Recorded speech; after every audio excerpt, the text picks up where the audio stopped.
Bismillahirrahmanirrahim. Assalamualaikum warahmatullahi wabarakatuh dan salam sejahtera kepada seluruh rakyat Malaysia yang dikasihi. Saya ingin memaklumkan bahawa Perintah Kawalan Pergerakan diperketatkan iaitu PKPD ke-7 di kawasan Selayang Baru Gombak, Selangor tamat pada hari ini. Dan KKM telah pun melakukan saringan ke atas semua penduduk yang terlibat.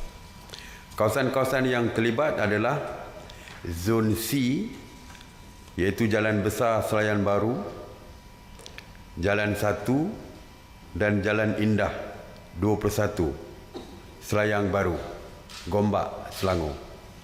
Yang keduanya Zon D, kawasan Zon D, Jalan 3, 5, 7 dan 9, Selayang Baru. Yang ketiga Zon E, Jalan 2, 4, 6 dan 8, Selayang Baru. Dan juga Zon F, Blok A, B dan C, Selayang Makmur. Semuanya di Gombak, Selangor. Mengenai Task Force Operasi Pematuhan. Task Force Operasi Pematuhan telah membuat 67,617 pemeriksaan pada hari semalam bagi memantau dan menguatkuasakan pematuhan SOP PKPB di seluruh negara. Sebanyak 4,466 pasaraya, 4,519 restoran dan 1,129 kilang serta 4,655 bank telah pun diperiksa. Pemeriksaan juga telah dibuat di 1,170 terminal pengangkutan darat, 199 terminal pengangkutan air dan 85 terminal pengangkutan udara. Pasukan Task Force juga telah memeriksa sebanyak 28,349 buah kenderaan persendirian dan 2,320 kenderaan awam. Yang turut diperiksa adalah 2,404 pasar awam, 3,563 tempat ibadah, 1,622 tempat riadah dan 289 tapak binaan. Sebanyak 3,288 pasukan pematuhan telah membuat pemantauan dan melibatkan seramai 17,060 anggota yang turut disertai oleh anggota daripada Kementerian Kesihatan Malaysia KKM dan juga Kementerian Perdagangan Dalam Negeri dan Ahli-Ehwal Pengguna ataupun KPDN HAP. PDRM juga telah mengadakan sekatan jalan raya rentas negeri di seluruh negara. Seperti yang saya sebutkan sebelum ini bahawa pihak PDRM telah pun mula mengambil tindakan tegas kepada mereka yang engkar dan tidak patuh kepada SOP ataupun peraturan di bawah PKP ini. Dan semalam pihak polis telah menahan seramai 44 individu yang melanggar kesalahan di bawah SOP peraturan di bawah Akta 342. Bermula dengan seorang, disusuli dengan 10 orang hari kemarinnya dan semalam bertambah menjadi 44 orang. Bermakna pihak kerajaan serius di dalam memastikan kepatuhan kepada SOP dan peraturan di bawah Akta 342 ini. Mereka yang ditahan selama ini boleh di compound sebanyak RM1,000 ataupun boleh dihadapkan ke mahkamah. Ini terserah kepada pihak polis untuk membuat kertas siasatan. Kalau dikemukakan kertas siasatan kepada pihak Jabatan Peguam Negara, mereka ini boleh dihadapkan ke mahkamah. Dan akhirnya mereka tertakluk kepada undang-undang, iaitu denda RM1,000 maksimum atau 6 bulan penjara atau kedua-duanya sekali. Jadi sebab itulah saya memohon kepada rakyat di seluruh negara, tolong patuhi setiap arahan dan SOP serta peraturan yang telah pun dikeluarkan oleh kerajaan bagi mengelakkan tindakan undang-undang terhadap mereka. Mengenai Ops Sanitasi Awam di bawah kawal sulia KPKT, sejak 30 Mac mereka telah melakukan 6,308 operasi sanitasi, termasuk di 78 zon kuning dan merah, dan sebanyak 9,952 premis kerajaan, premis perniagaan dan kawasan awam telah disanitasi. Sebanyak 3,375 bangunan kerajaan, 2,165 tempat awam, 2,517 pusat perniagaan, 1,550 kawasan perumahan termasuk PPR dan 345 pasaraya telah disanitasi. Semalam, sebanyak 116 operasi sanitasi yang meliputi 34 zon merah dan kuning di 11 buah negeri, termasuk 26 operasi di Johor, 22 operasi di Perak dan 19 operasi di Sarawak. Mengenai pengurusan pusat kuarantin, sehingga 8 pagi 15 Mei, sebanyak 231 pusat kuarantin telah beroperasi, iaitu sama seperti hari sebelumnya, yang mana 12,949 individu sedang menjalani proses kuarantin wajib. Seramai 35,258 rakyat Malaysia yang pulang dari luar negara telah dikuarantin wajib sejak 3 April 2020. Dan sehingga hari ini, seramai 27,568 individu telah selesai menjalani kuarantin wajib dan dibenarkan pulang. Saya ingin melaporkan mengenai barang keperluan asas. Semalam, penguatkuasa KPDN HEP telah membuat pemantauan harian terhadap 25 jenis bekalan di 1,020 premis perniagaan, termasuk 799 peruncit, 190 pemborong dan 31 pengilang. Secara keseluruhannya, bekalan barangan keperluan mencukupi dan mampu menampung keperluan secara berterusan dan mudah diperolehi. Sejumlah 2,920 aduan harga dan bekalan telah direkodkan untuk tindakan bahagian penguatkuasa melalui sistem e-aduan.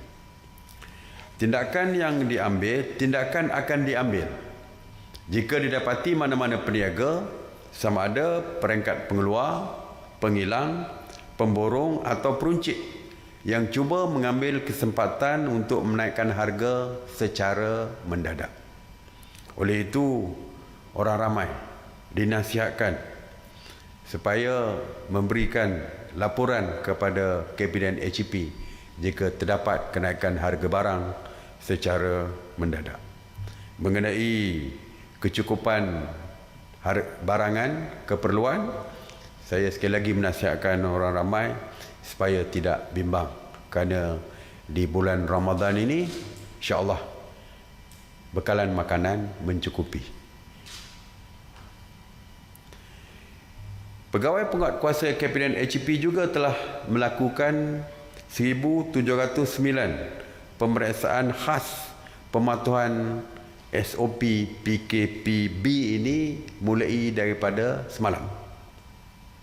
Pemeriksaan KPDN HEP mendapati 1,406 premis mematuhi SOP yang ditetapkan, manakala sebanyak 185 premis telah diberi nasihat dan 18 premis lagi diberikan amaran di atas ketidakpatuhan SOP.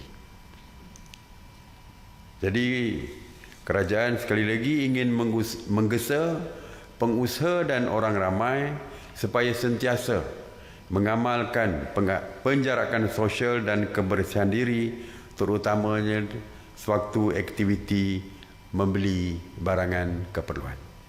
Jadi sekali lagi saya ingatkan, tolong janganlah membawa anak-anak kecil serta warga emas sewaktu kita keluar untuk membeli barangan keperluan, makanan atau apa saja, kerana risikonya terhadap anak-anak dan warga emas ni begitu tinggi sekali. Jadi cuba elakkan perkara ini berlaku bagi memastikan keluarga kita selamat daripada jangkitan COVID-19 ini. Itu saja untuk hari ini. Terima kasih. Seperti biasa seruan saya, terus kekal di rumah bagi terus kekal selamat. Stay home, stay safe. Terima kasih. Saya buka kepada soalan.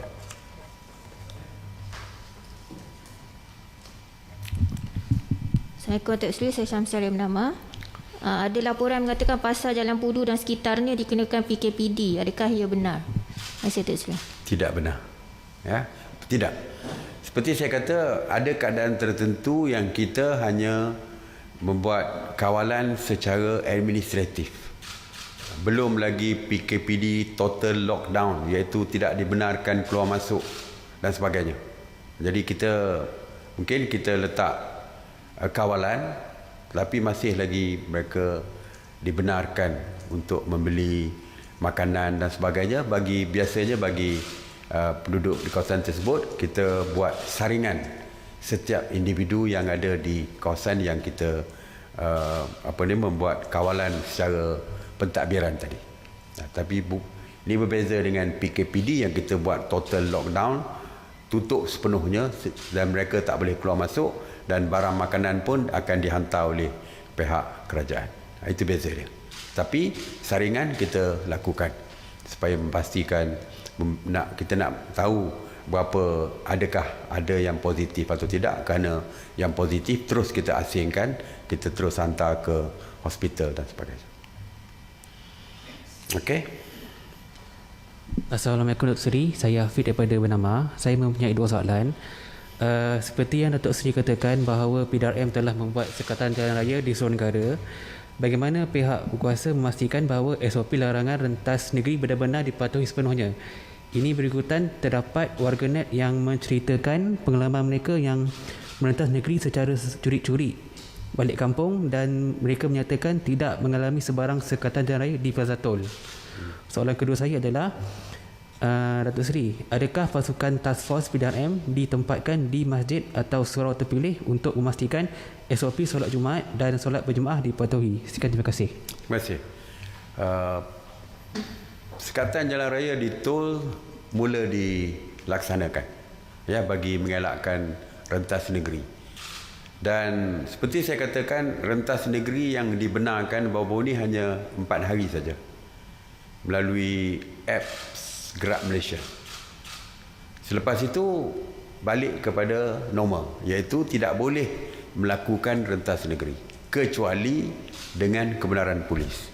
Maknanya sesiapa yang rentas negeri tanpa kebenaran polis tentu saja akan diambil tindakan oleh pihak polis. Yang rentas negeri tanpa kebenaran ini boleh dihukum di bawah Akta 342. Pihak polis masih boleh terus mengkompaun mereka ataupun membawa mereka ke mahkamah untuk dihadapkan ke mahkamah dan dihukum oleh mahkamah. Jadi yang curi-curi itu saya tak tahu betul ke tidak, kadang-kadang provokasi saja. Dan kalau boleh, kalau betul mereka curi-curi, ambil gambar mereka lah. Macam dulu ada pernah yang selfie tu, silakan. Pihak polis pasti cari mereka. Jadi tak boleh. Sekarang ni tak boleh, jadi tetap tidak boleh kecuali ada kebenaran polis. Okey? Ada satu soalan kan? Soalan kedua, adakah pasukan task force PDRM ditempatkan di masjid untuk masuk? Oh, hari ini baru bermula kebenaran untuk bersemayang Jumaat berdasarkan SOP yang dikeluarkan oleh kementerian ataupun di bawah Jabatan Agama Islam, Majlis Agama Islam dan sebagainya. Oleh kerana hari ini hari pertama, kita akan dengar laporan daripada Menteri Agama dulu. Apakah status atau perkara yang berlaku di masjid seluruh negara. Bukan seluruh negara, setengah negeri masih belum lagi. Terutamanya wilayah. Hari ini dah dibenarkan, kita akan cek. Kita akan dengar laporan daripada Yang Berhormat Menteri. Jika terdapat ketidakpatuhan, mungkin kita terpaksa meletakkan pihak polis ataupun mana-mana anggota beruniform untuk memastikan pematuhan itu dapat dilaksanakan. Okey? Assalamualaikum Datuk Seri, Aisyah dari Bernama. Semalam Datuk Seri memaklumkan weekend husband and wife boleh membuat pergerakan rentas negeri. Bagaimana pula untuk mereka yang bujang terutamanya dalam musim perayaan ini? Adakah kerajaan akan mempertimbangkan agar mereka dapat bergerak rentas negeri untuk pulang ke kampung? Terima kasih Datuk Seri. Yang bujang ni rindu kat siapa ni? Ya. Kita benarkan keluarga yang terpisah itu dari segi kemanusiaan kita. Yang kita faham. Anak yang dah hampir 2 bulan tak berjumpa dengan ibu bapa mereka, ibu atau bapa mereka akibat daripada peraturan kita untuk tidak membenarkan rentas negeri itu, rentas sempadan negeri. Jadi rentas sempadan negeri ini diteruskan seperti saya kata tadi, jawab tadi, masih diteruskan. Jadi selagi tidak ada pengecualian kepada sesiapa, maka mereka masih tertakluk kepada peraturan yang tidak membenarkan rentas negeri walaupun orang bujang. Saya tahu ramai orang bujang beritahu dia pun dah rindu kat mak dia. Sabar sikit, sabar dulu, insya-Allah. Kalau sampai masanya, kalau ada kelonggaran, kita longgarlah. Tapi setakat hari ini tidak ada kelonggaran lagi. Jadi mereka mestilah patuh kepada peraturan yang sedang dilaksanakan hari ini. Okey. Datuk Seri Farhana dari RTM, semalam KKMM ada keluarkan statement untuk bincangkan cadangan SOP aktiviti penggambaran dalam mesyuarat khas Menteri-Menteri. Kalau Datuk Seri boleh kongsikan mengenai kebenaran tersebut. Ya, memang dalam mesyuarat kemarin, hari Selasa, ada KKMM membentangkan mengenai cadangan untuk membenarkan aktiviti perfilman penggambaran, sama ada drama, untuk pengiklanan, movie dan sebagainya. Kita telah mendengar pandangan tersebut dan kita belum lagi memutuskan untuk memberikan kebenaran. Sebab banyak pertimbangan-pertimbangan yang kita lihat. Dari segi lakonan, biasanya mungkin akan berlaku kes yang tidak ada penjarakan sosial sewaktu penggambaran. Ya, jadi kita, dan penggambaran bukan melibatkan pelakon saja, tetapi melibatkan kru yang ramai dan sebagainya. Jadi sebab itulah kita kata kita hold dulu. Mungkin selepas raya nanti kita boleh mempertimbangkan semula, tapi setakat ini kita kata kita belum membuat sebarang keputusan. Kita kaji secara lebih detail lagi. Kita nak dapat pandangan daripada Kementerian Kesihatan dulu, boleh atau tidak dan sebagainya. Ya, InsyaAllah kita akan lihat perkara ini. Sebab kita tahu ramai di kalangan warga yang berkaitan dengan filem, industri perfilman dan sebagainya juga menghadapi masalah dari segi pendapatan dan sebagainya. Kita akan lihat perkara ini. Ya. Datuk Seri, semalam kerajaan membenarkan solat Jumaat di masjid. Bagaimana pula kebenaran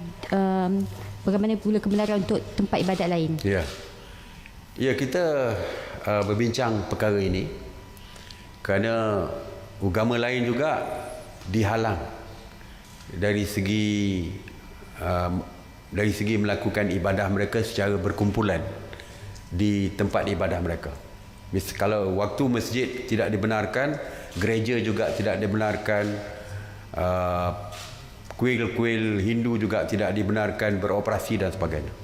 Oleh kerana sudah ada kelonggaran sedikit untuk masjid, jadi mereka juga memohon supaya mereka juga diberi kelonggaran dan mengikut SOP yang ditetapkan.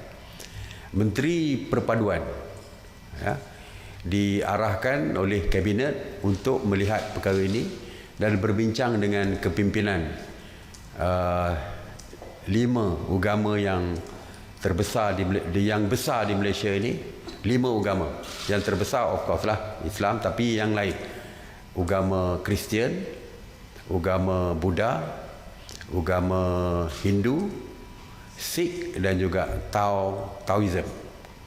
Jadi Menteri Perpaduan akan berbincang dengan wakil-wakil mereka dan saya difahamkan Menteri Perpaduan sama ada membentangkan cadangan mereka pada hari Sabtu, hari besok di dalam mesyuarat khas menteri-menteri ataupun selawat-lawatnya hari Selasa depan.